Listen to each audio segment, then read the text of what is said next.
Good afternoon, everyone, and this is In Time. I am getting a bit of an echo. I don't know if you are. I will assume you are not. Hopefully you are not, and you can let me know in the live chat if you are, and we'll endeavor to fix the problem. With a single tweet, Donald Trump has set back non-proliferation and the patience of nuclear countries when it comes to nuclear testing at least 25 years. Donald Trump actually truthed this out, but for all intents and purposes, we at this program usually consider a so-called truth and a tweet to be roughly the same thing. It really depends on your fascist platform du jour. Trump will switch between one and the other depending on A, what's convenient, and B, what he's platformed on and what he's banned on. At any rate, for convenience and terminology, we use the word tweeted ubiquitously here. He tweeted out that he had instructed the Pentagon to begin nuclear testing immediately, reversing a 33-year ban on nuclear testing. In fact, none of the nuclear powers at all, and no country other than North Korea has engaged in any nuclear testing in the last 25 years. One of the reasons is we consider it in general a bad idea to detonate nuclear weapons in the environment, whether you do it underground, whether you do it above ground. In any case, there's no way to do it in a way that's environmentally friendly. And so we have deliberately decided not to engage in any more testing. We also know that a couple of the tests that we did were extraordinarily dangerous and could have had catastrophic consequences from detonations that were inadvertently 100 times more powerful than anticipated, thereby cracking a continental shelf or setting the entire Earth atmosphere on fire by igniting the nitrogen in it. There are reasons, and I consider these, I don't know about our audience, I certainly don't wish to speak for any of you, but I consider most of these pretty good reasons not to do nuclear testing. Nonetheless, Donald Trump announced that he had ordered the Pentagon to begin or resume nuclear testing, which it has not done in 30 years.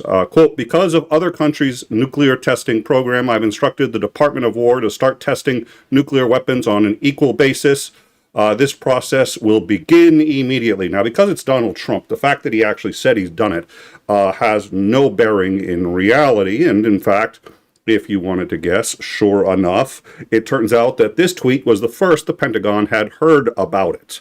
The Pentagon was, in fact, someone from the Pentagon was testifying at the exact moment in Congress and was asked about this and said that indeed no moves were being made to resume nuclear testing.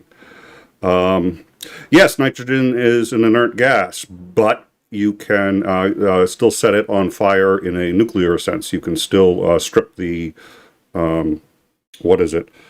I forget the process. Titan may know it better than I do. At any rate, the Pentagon has not begun the process of resuming nuclear testing and appears at this point not interested in it. Russia made an observation, which is that in his post, he had said because of other countries. And Russia has actually, yeah, thank you, Marshall. Once atoms start splitting, and what happens is it gets hot enough that the ignition is not a thermal ignition, it's a nuclear ignition. And you can get nitrogen hot enough to get to start a nuclear ignition before you can actually get oxygen to start a nuclear ignition. I have no idea why nitrogen is more vulnerable to that, but at any rate, and once you start a nuclear ignition with nitrogen, the question is how much will burn before it gets cool enough that it will stop the fusion process. And the general consensus was there was a possibility you could set the entire atmosphere of the Earth on fire. At any rate, getting back to Donald Trump's proposition that we start playing with technologies capable of doing this. It was, in fact, Russia that pointed out that nobody is doing this testing, and he said that he wants to do this testing to get into parity, in particular with China, who in 5 years will catch up to us in terms of the size of their nuclear arsenal. So someone in Russia asked if Trump understood the difference between testing a strategic missile, which is often called a nuclear missile, even if it has no nuclear weapons on board, just the way, by the way, a nuclear submarine may be nuclear powered, but that doesn't make it a weapon, and it doesn't mean you could be testing a nuclear submarine and not testing any offensive weaponry. So they realized that it might be that he is misunderstanding the difference between a nuclear missile or a cruise missile or a strategic missile and nuclear testing. And so let's see. With others doing testing, so Trump was asked on Air Force One about his declaration. He said, with others doing the testing, which there is no country doing nuclear testing that we are aware of. The other good thing about nuclear testing is it's very hard to hide. If you're doing it, we know. That's how we know when North Korea is doing it. So I think it's appropriate that we do it too. The Russians essentially said that I'd like to U.S. Democrat. Okay, let's see. Okay, this plan would provoke Russia and China into resuming nuclear testing. It is a reckless directive from Trump. Trump is misinformed and out of touch.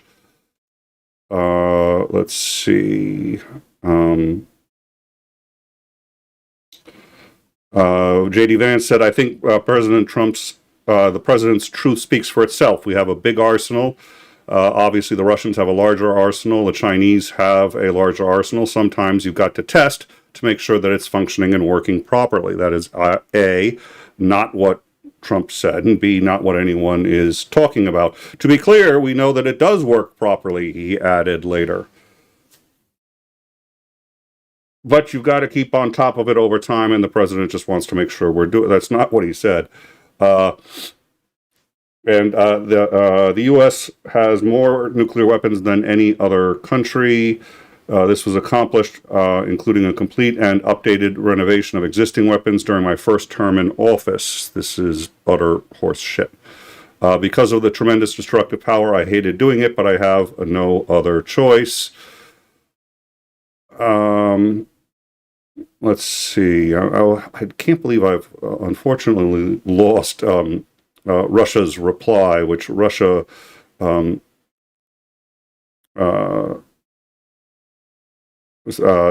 a message saying that they are not conducting any testing whatsoever, and that they believed that perhaps Trump did not understand the difference between testing a nuclear missile and nuclear testing, each of which is obviously quite different. Military analysts say that Poseidon, which is a Russian nuclear weapon, was recently tested, and that Trump was also referring to that. Again, let's see.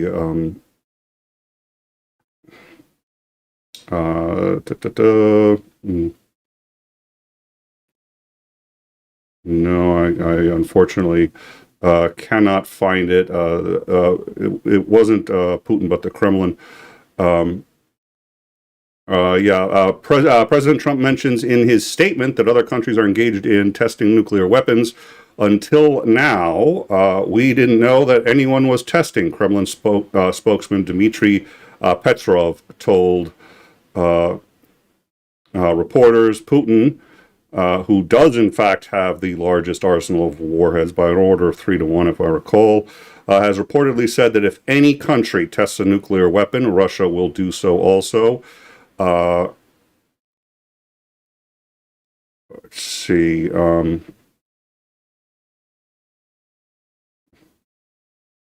No, I can't find it. The Kremlin spokesman sent a message directly to Trump asking if he understood the difference between testing the Poseidon, which is their new nuclear cruise missile, which traveled for 12 hours about a week ago, last week or the week before, and is supposed to be one of the most powerful nuclear weapons ever developed. But they didn't do any nuclear testing. They were testing the missile. Nobody actually detonated a nuclear explosion anywhere. So they asked him rather condescendingly, but somewhat politely, if he understood the difference, and that perhaps he needed to understand the difference between continuing forward with abandoning a stay on the entire planet that's lasted 25 years for many of us and 33 years for most of us on the use of nuclear, the testing above ground or below ground or in the sea of nuclear weapons. So that notwithstanding, let's see. We also have the Senate has passed a resolution. They tried to pass this resolution last month. It was a resolution to stop Trump from using any tariffs. It declared the emergency declaration that Trump had made over on the day it was declared, meaning that Trump essentially only had that one day to do tariffs, and any tariffs would be over afterwards because the emergency does not exist. This was a good way to unilaterally end the power. It passed in the Senate. 4 Republicans voted for it. Now, good news, bad news. This is the kind of thing I hate reporting, because you put that in the title and people say, "Oh my God, the tariffs are over." And unfortunately, this has no impact on the tariffs whatsoever. The reason is because the bill, having passed the Senate, now goes on to the House of Representatives, where Speaker Mike Johnson will certainly not even allow it for a vote. Without a discharge petition, nobody would be able to vote for it, even if they voted for it, even if they got a discharge petition, which they're still busy on the Epstein one. And if it got a hearing, even if they voted and passed it, it would not survive a veto by the President of the United States. And if it got back to the Senate, it certainly could not survive a veto there. So why is it important, and why are we going to breaking with it? It's important because it is a genuine acknowledgement, for the first time that I can tell, of any part, either side, the Senate or the House of Congress, of reality. This declares the emergency that Donald Trump is using to invoke his tariffs essentially void, and says the second he declared it, it was over. It was not an emergency. He has engaged in a hijacking of power and this is how Putin has been using emergency powers to stay as president well past the constitutionally mandated time. There's no state of emergency there that he hasn't created. Same thing with Netanyahu. Netanyahu is still prime minister only because of the war, and we keep talking about that. That's why so many people have to die, is so that he can stay in power. Argentina, if you want to talk, Pinochet is the one I always like to talk about. All of these people, just about every dictator, has to find some emergency means of staying in power by fabricating an emergency of some kind. Every time Ping feels like his power is starting to slip, what happens? Oh my God, Taiwan is seceding. So it was an acknowledgement of reality, and it was an acknowledgement of reality that included Republicans. And it was enough to actually pass, to go on record as saying, the Senate realizes that there is no emergency and that Donald Trump is abusing his power. It doesn't say that. It's not language that's in there. The language that is in there is the moment he made that declaration of emergency, the emergency ended. So rather than trying to litigate whether it was or was not a real emergency, whether opening up those can of worms. They just said, yeah, sure, fine. He declared an emergency. It was over the second after he declared it, so none of his tariffs are valid. The fact that that succeeded is a reasonably sized chink in Trump's armor. That's worth noting and understanding. The fact that it can't pass in the House, but then again, that's what midterms are for. So we think it's worth saying that this passed and that the Senate declared that the tariffs are invalid. Again, them declaring it means nothing without the House, and the House won't do it. But they passed it anyway, and they passed it knowing that the House probably wasn't even going to listen to it, which means they felt it was that worth saying. The next one that's been coming up in the House repeatedly is revoking the emergency powers used under the invasion of Iraq that was given after 9/11. These powers basically said, if you declare a group a terrorist, you can go after them with the full resources of the U.S. military and don't need congressional approval. That is how Trump is doing all of his extrajudicial bombings, all of his attacks, and what will probably soon be an invasion of Venezuela. If those powers are revoked, because they were only supposed to be temporary, they were only supposed to be, it was right after 9/11. The idea was to give Bush the speed and agility needed to attack who he needed to attack without having to go to Congress every single time. But that level of trust was there only because of a national unity born out of one of the biggest tragedies in this country's history. We were all united. Even those of us who hated Bush were like, yeah, I guess we got to stand behind Monkey Boy. So the idea that you would not give the president that authority at that time, but every president since then has used that authority and expanded on that authority to hit targets they like, till now you've got Donald Trump, who is going to invade an entire country because he's declared the leader of it a terrorist, and because he says that the whole country is Venezuela. I mean, by the way, none of them are terrorists. None of them have any military training. There are a number of very powerful drug cartels there. But again, those are civilians, not military, and that distinction is phenomenally important. It's a little bit like the distinction between a nuclear missile and a nuclear detonation. He really has a hard time with nuance. He's got a harder time with nuance for the job than he should. He also is planning on revoking all of the Biden pardons that used the auto pen. I'm ambivalent on this one because there were 2,000 pardons for the January 6ers. And those were done in 24 hours. I don't think he signed 2,000 pardons in 24 hours. I think he used the auto pen.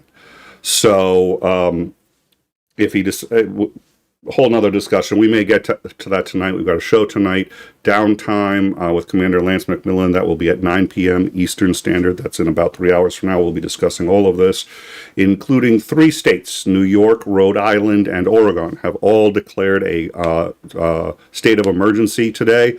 We're anticipating more states to declare a state of emergency within the next 24 hours. The state of emergency is over the SNAP program. In fact, I think it's New York said specifically it's a food emergency. The other states have just said it's a state of emergency.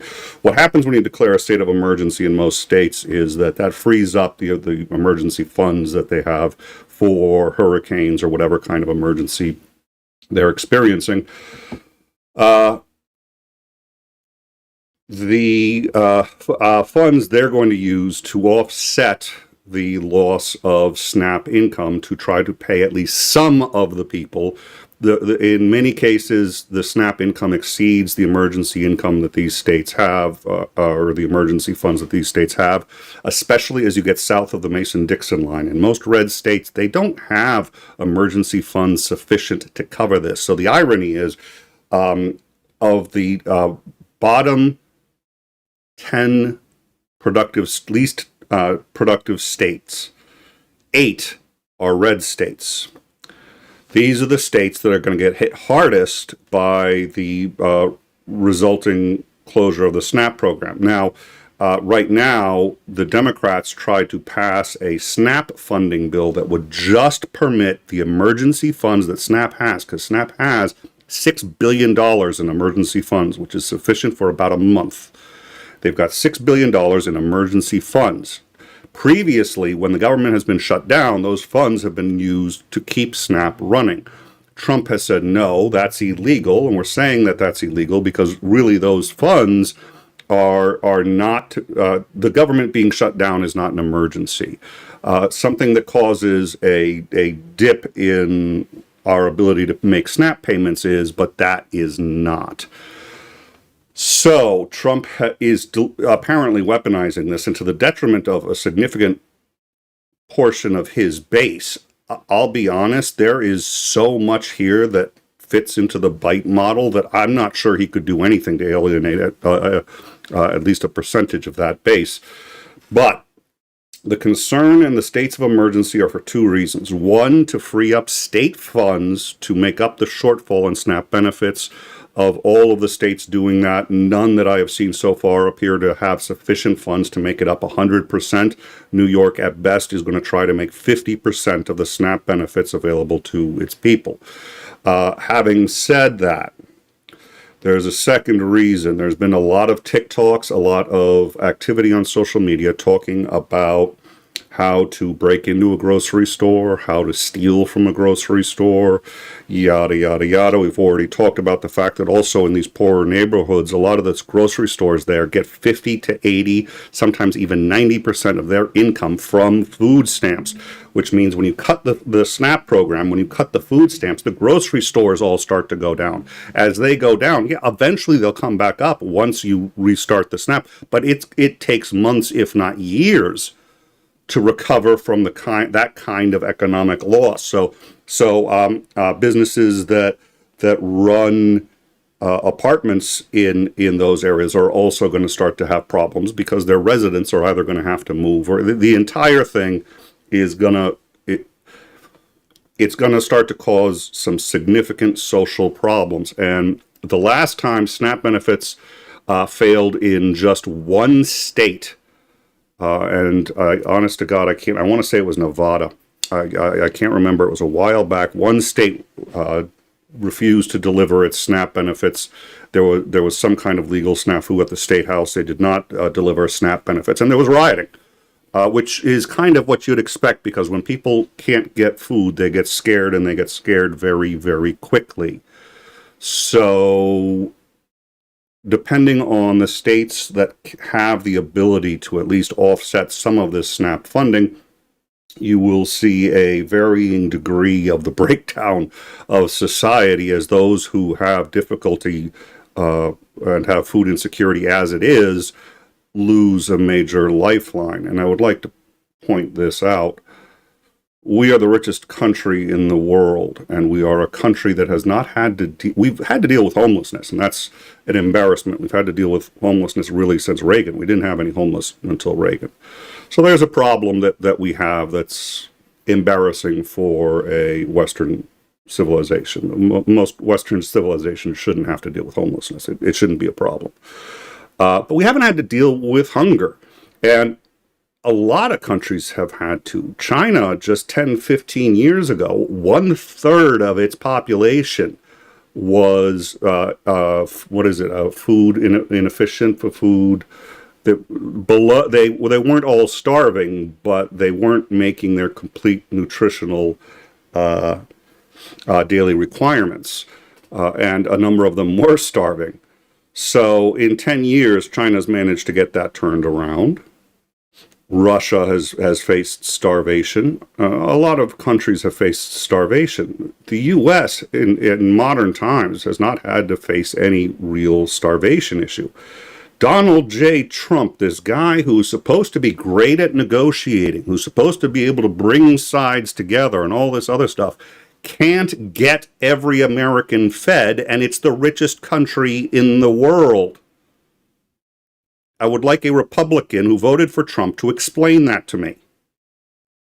And if it's, well, he's just playing hardball with the, he's supposed to be good at this. He shouldn't have to starve human beings. Obama didn't have to starve human beings to bring people together. Our economy went up under Obama. Why is Trump having his tariff power removed by the Senate? Why is Trump telling the whole world that he's going to resume nuclear testing and freaking countries out? There are countries that are preparing for a nuclear winter right now because they don't know what Trump meant by that. Nobody knows what Trump... The Pentagon doesn't know what Trump meant by that. They're holding off on the assumption that he didn't mean what he said. So I'd like a Republican to explain those things to me. Meanwhile, a federal judge in Boston has said that she will intervene in the fight over the $6 billion reserve at SNAP. Quote, right now, Congress has put money in an emergency fund for an emergency. And it's hard for me how to understand that this isn't an emergency when there's no money and a lot of people are needing their SNAP benefits. U.S. District Judge 𝐒𝐚𝐦𝐿 said at the end of today's hearing. That hearing was, in fact, earlier today. I'm not psychic, but I interpret that as she is going to rule that the $6 billion funds to operate SNAP during an emergency be tapped, which again has happened in every other circumstance where there's been a closure and SNAP benefits expired. This is the first time it hasn't been used that way, and Trump, in his judgment, for whatever reason, decided not to. There's two problems. First of all, let's assume for a second that the judge makes that order tomorrow. Right now, nobody is working at the offices of the USDA, meaning people have to go back to work. They have to start the program back up again, and there is, in my understanding, a minimum of a 3-week lead time, meaning that while some benefits will go out, most won't. It won't get up to 100% of the benefits going out for 3 weeks. So you're going to have people who are going to be at least 2 weeks, and even some 3 weeks, without their benefits. Also, again, as we covered, when benefits aren't going out, you can't add anybody new to the program. So somebody who's newly unemployed, somebody who is newly, for whatever reason, out of work, which I can't imagine any reason why that could be happening. And anybody who used to work for the government of the United States cannot apply for SNAP assistance because no new members can be enrolled until all the others are up to date and fully paid.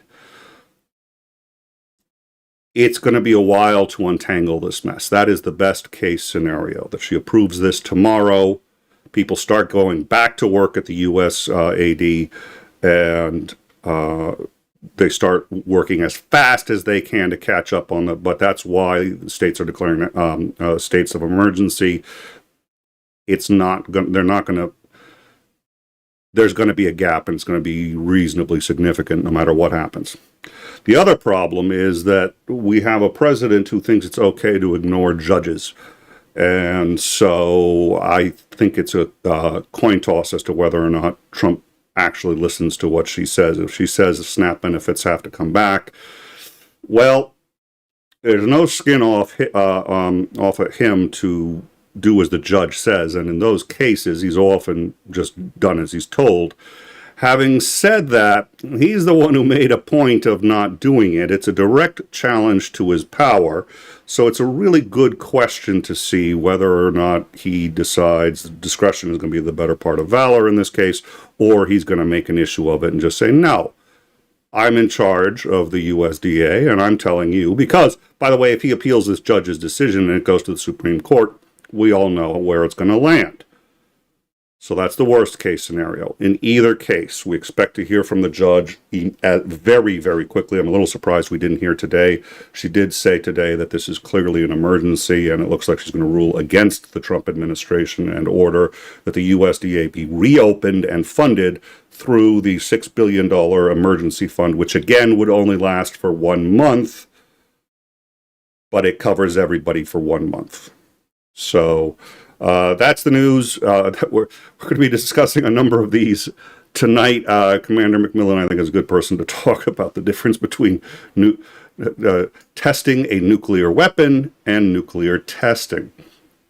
Also, dunk on you, $20 doing this now. Trump is evil, Slava Ukraine, Heroyam Slava, and yeah, truer words were never spoken. Trump is wow. Thank you to Dunk on You for the $5 membership, and look forward to also to seeing you tonight for downtime. But this enough was going on. We had to do a separate show where we just cover this. Sinister Porpoise, $2. Because Trump isn't that smart. Yeah, Trump shows significant signs of mental deterioration. So if they try to say that all of the past pardons that Biden did are because you can't trust who was there with the auto pen or because of dementia or whatever, right now, Trump is no better than Biden was at the end of his term. He's no better. And the fact that he tweeted out what he did, I mean, this is, oh my God.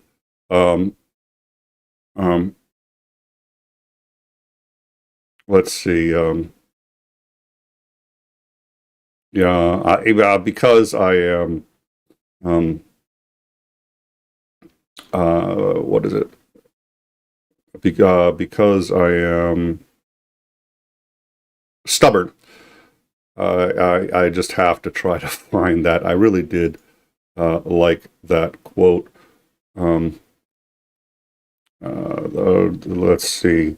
Yeah, as I said before, though, getting back to the nuclear thing.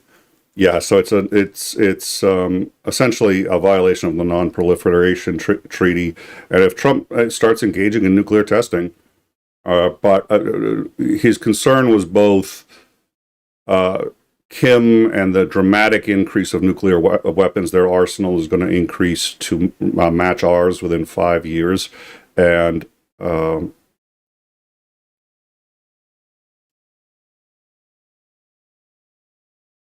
Poseidon tested by Russia appears to have him rattled. But again, while the Poseidon is a nuclear missile and they were testing a nuclear missile, this was not a nuclear test. Oh, wow.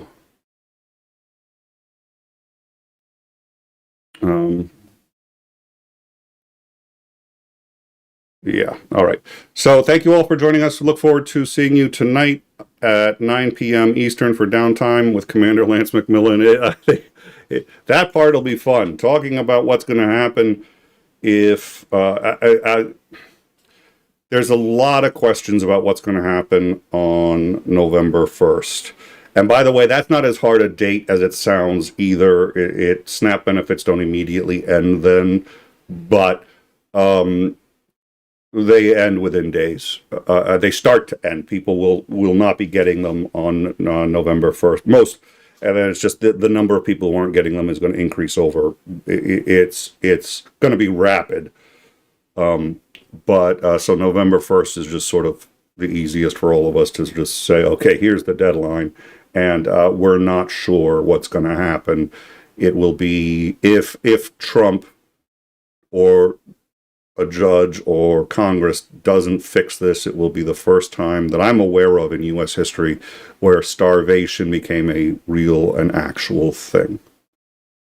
And I'm sorry that conservatives felt that they had to vote for Trump. I'm sorry that they felt so alienated and here was a guy who spoke to them. But this is what your guy has turned us into, where we're terrifying everybody with threats of completely throwing out the Nuclear Non-Proliferation Act without even realizing we're doing it because he doesn't even know what it is. Doesn't know how it works. Annexing Canada. Annexing Greenland. Is there going to be a point at which somebody explains that this president is a joke to the entire planet? Because this is... See you tonight. Good night, all.